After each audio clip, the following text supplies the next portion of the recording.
بسم اللہ الرحمن الرحیم۔ درس نظامی آن لائن اکیڈمی کی طرف سے خوش آمدید۔ سب سے پہلے اس چینل کو سبسکرائب کیجیے اور اس ویڈیو کو لائک کیجیے اور بیل کی بٹن کو دبائے تاکہ مزید ویڈیو حاصل کر سکے، اور اس ویڈیو کو زیادہ سے زیادہ شیئر کیجیے تاکہ اور لوگوں کو بھی فائدہ حاصل ہو سکے۔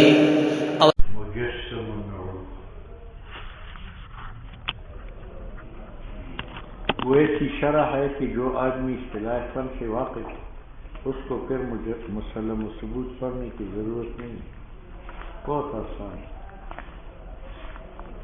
اقول، میں نے آپ کو بتایا تھا کہ متن اور شرح میں 4 مسائل، ایک یہ کہ تمام ممکنات مجعول ہیں، متن شرح میں اس کا بیان ہو چکا۔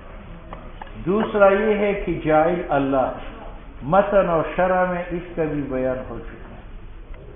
تیسرا یہ تھا کہ جعل کلیات کا جزیات پر مقدم ہے، متن اور شرح میں اس کا بھی ذکر ہو چکا ہے۔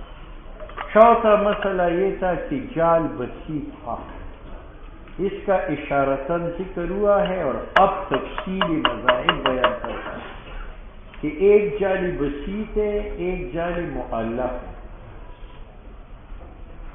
معنی میں فرق یہ ہے کہ جعل بسیط کا تعلق ذات واحد کے ساتھ ہے اور جعل مؤلف کا تعلق صفات کے ساتھ۔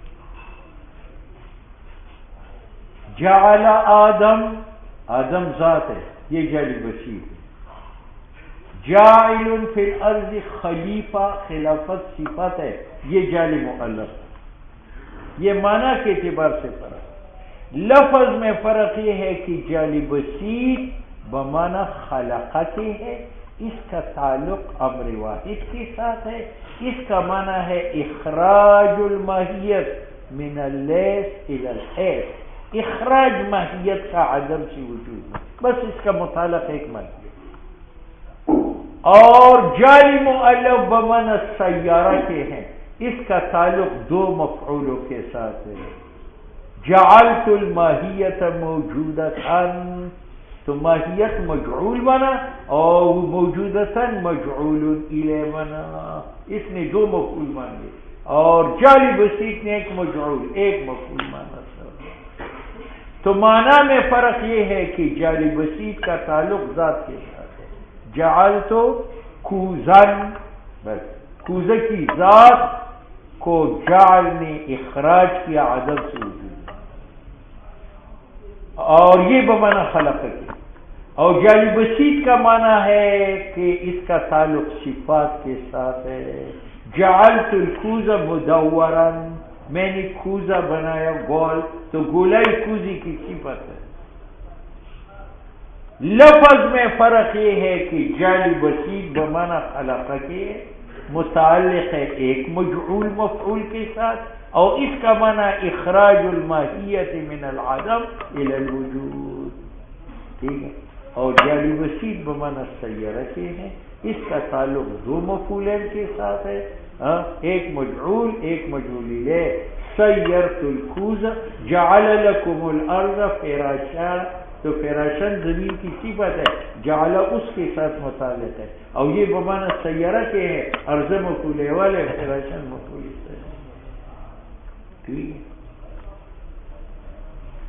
اب جعل بسیط کے قائل اشراقیین ہیں اور جعل مؤلف کے قائل مشائین ہے۔ یہ معنی ہے اقول ھذا جعل بسیط مختار اشراقی، اول مشاؤن ذهبوا، اور مشائین نے ذہاب کیا ہے کہ انہ جعل متوسط واقع ہے، درمیان مجعول کی جو ماہیت مفعول اول ہے، اور درمیان مجعول الیہ کی جو وجود مفعول ثانی ہے۔ وتحریر محل، اس سے قاضی کا ایک جواب دینا مقصود ہے۔ اعتراض یہ پڑتا ہے کہ مشائین اشراقیین کا یہ نزاع لفظی ہے، کیوں؟ اس لیے کہ اشراقیین کا مذہب یہ ہے کہ جعل کا تعلق ماہیت کے ساتھ ہے، بذات، اور بطبع ماہیت کی وجود کے ساتھ، تو انہوں نے اس کو بھی مجعول مانا، اس کو بھی، تو تعلق جال کا امرین کے ساتھ آیا، تو انہوں نے تو قول کر لیا جال معلق سے یعنی۔ اور مشائین کہتے ہیں کہ جال کا تعلق اتصاف کے ساتھ ہے، جو نسبت ہے مجعول و موجود ہے، اور اتصاف بھی ایک ماہیت ہے، اس کی نیچی جزیات ہے، اتصاف و زید بالسواد، اتصاف و عمر بالبیان، اتصاف و بکر بالعلم، اتصاف و عمر بالجہل، تو اتصاف ایک ماہیت ہے۔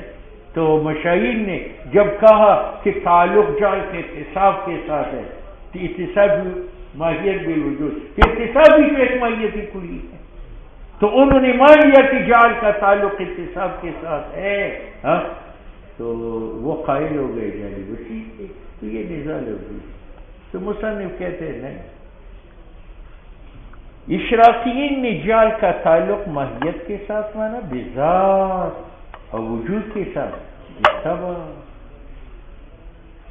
اور اس وجود کے ساتھ مشائین نے تعلق جال کا بذات مانا تھا، تو فرق آیا نہیں ہے، یہ مجعول بنا جال کا اشراقین کے نزدیک بے تبع اور مشائین کے نزدیک بذات، تو فرق آیا، نظام معنوی۔ اسی طرح تم نے کہا تھا کہ مشائین کہتے ہیں جال کا تعلق اتصاف کے ساتھ ہے، اور اتصاف نسبت ہے ماہیت وجود میں، تو جال کا تعلق ماہیت کے ساتھ آیا۔ وہ کہتے ہیں اتصاف میں دو اعتبار ہے، ایک اعتبار یہ کہ ایک مفہومی کلی ہے، اس کی نیچی جزیات ہے، اتصاف زید بالبیان، عامر بالسواد، ابو جہل بالکفر، ابو بکر بالایمان، یہ جزیات، اور ایک اعتبار ہے کہ یہ نسبت ہے بین الماہیت والوجود۔ مشائین نے جو کہا تھا کہ جال کا تعلق اتصاف کے ساتھ ہے، وہ اس اعتبار سے کہ یہ نسبت ہے، اور اس اعتبار سے کہ یہ کلی ہے، اس اعتبار سے وہ اثر جال کا نہیں مانتا۔ بات سمجھ میں آ گئی؟ تحریر محل نزاع کی یہ ہے کہ اثر بذات قول اشراقین پر نفس ماہیت میں انحصار کیا گیا ہے، اور وجود و اتصاف اثران بالتبع، اور وجود و اتصاف کو مشائین اثر بذات مانا تھا، نزاع لفظی ہوا۔ وعلی القول الثانی، اور قول ثانی پر جو مشائین کا ہے کہ اثر جعل کا اتصاف ہے، تو اتصاف مطلق یہ اس حیثیت سے کہ نسبت ہے، نسبت ہے، اچھا، اور قول ثانی پر اتصاف ہے اس حیثیت سے کہ غیر مستقل مفہوم ہے اور نسبت ہے بین خیفیت ہے۔ بات سمجھ میں آ گئی؟ ہاں، اب اس پر ایک اعتراض کرو کہ آپ نے کہا کہ جال کا تعلق ماہیت کے ساتھ نہیں ہے، مشائین کے نزدیک وجود کے ساتھ نہیں ہے بلکہ اتصاف کے ساتھ ہے۔ کون سا اتصاف؟ ماہیت ہونے کی حیثیت سے یا نسبت ہونے کی حیثیت سے؟ تو نسبت تو امر اعتباری ہے، اور امر اعتباری موجود نہیں ہے، جب موجود نہیں ہے تو یہ مفعول جال کا کیسے بنا؟ تو مصنف کہتے ہیں یہ نسبت کے دو درجے ہیں، ایک درجہ ہے حکایت کا کہ الماہیت موجود ہوتے، اور ایک درجہ ہے محکی عنہ کا، وہ ماہیت ہے موجود پر خارج ہے۔ یہاں نسبت سے مراد وہ خارجی ہے، وہ موجود ہے، اس لیے کہتے ہیں مفعول محکی عنہ اس حیاتی ترکیبی کے۔ بات سمجھ میں آ گئی؟ تو اتصاف جو ہے وہ اثر بذات ہے، اور وشے ماہیت اور وجود، اور اتصاف نہیں اس حیثیت سے یعنی بحیثیت کلی، وہ اثر ہے فی ضمن الاثر بذات۔ بات سمجھ میں آ گئی؟ اب اشراقین نے کہا تھا کہ جال کا تعلق اتصاف کے ساتھ ہے یا صرف ماہیت کے ساتھ، ایک مفعول کے ساتھ؟ وہ ایک دلیل پیش کرتے ہیں، جعل الظلمات والنور، ظلمات معطوف علیہ، نور معطوف علیہ، اپنی معطوف سے مل کر یہ مجعول مفعول اول بنا، اور ایک مفعول جس جال کہتا ہے وہ بمانا خلقہ کی، اور جو جال بمانا خلقہ کی وہ کیا ہوتا ہے؟ وسیع۔ تو قرآن نے جعل وسیع کا استعمال کیا۔ بات سمجھ میں آ گئی؟ اچھا جی،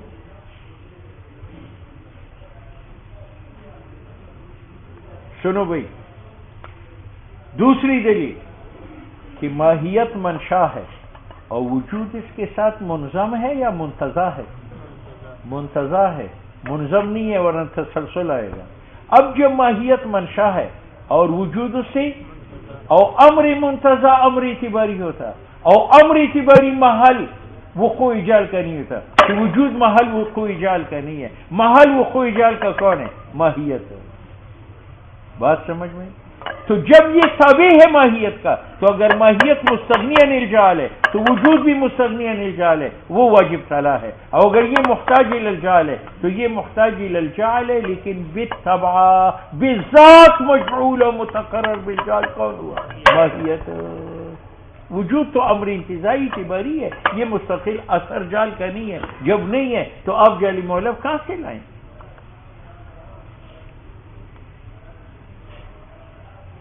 وَبِأَنَّ الْوُجُودَ وجود یہ تو نفس تقرر ماہیت کا ہے، وقوع ماہیت کا ہے، فی العین خارج میں یا ذہن میں. اور مصداق وجود کا واجب تعالیٰ میں نفس ماہیت بری تعالیٰ کا ہے، اور مصداق وجود کا ممکن میں حیثیت الاستناد الی الجائل کہ یہ مستند الی الجائل ہے. نو جب ماہیت فی نفسہا متقرر مستغنی ہو تو صادق ہوگا حمل وجود کا اس پر مرتبہ ذات میں، فلا یکون ممکنا، وہ ماہیت وجود ممکن نہیں ہے بل واجب لذاتی ہی ہے.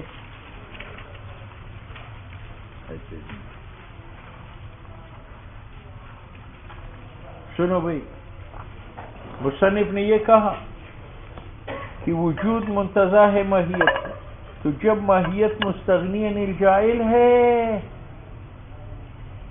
تو وہ واجب بذات ہے. اس پر اعتراض ہے کہ ہو سکتا ہے کہ ماہیت مستغنی بذات عن الجائل سے، لیکن بے اعتبار وجود کی محتاج الی الجائل. جب محتاج ہوا ایک درجے میں تو یہ واجب نہ بنا بلکہ واقع رضالے ہے. اور واجب پر اعتراض ہے، لما لا یجوز، کیوں جائز نہیں ہے ان یصدق الوجود کہ حمل ہو جائے وجود کا علیہ اس ماہیت پر جو مستغنی عن الجائل ہے، لیکن صدق وجود کا ہو بسبب نسبت الی الجائل کے، لیکن یہ احتیاج الی الجائل من حیث الوجود فقط ہو فلا یلزم کونھا واجبا. جب وجود میں محتاج ہوا جائل کو تو وہ واجب نہیں ہوا. مصنف آ کر کے کہتے ہیں کہ جناب ماہیت کو آپ مستغنی عن الجائل مانتے ہیں، اور ماہیت کا اخراج وجود سے، انفکاک وجود سے ناممکن ہے. تو جو ماہیتاً ذاتاً مستغنی ہو وہ وجوداً بھی مستغنی ہوگا، اور جو مستغنی جائل سے ذاتاً اور وجوداً ہو وہ واجب ہوتا ہے. وَأَنْتِ خَبِيرًا بِأَنَّ مرتبہ تقرر کہ مرتبہ ماہیت کا وفیلیت ذات اور تقرر ماہیت کا غیر منسلخۃ وہ خارج نہیں ہے عن الموجودیت وجود سے، والسیروریت المصدریہ اور تشخص سے، جیسے یہ مسلم ہے عند الفریقین شاطین مشاہین کے نزدیک. تو فلو کانت مستغنیتاً اگر واجب تعالیٰ مستغنی ہو سنہ ماہیت میں اور اصلی ماہیت میں جائل سے، تو وہ مستغنی ہوگا جائل سے فی حمل الوجود و سیرورت ذات بالضرورہ کما یشہد به الوجدان السلیم. قولہ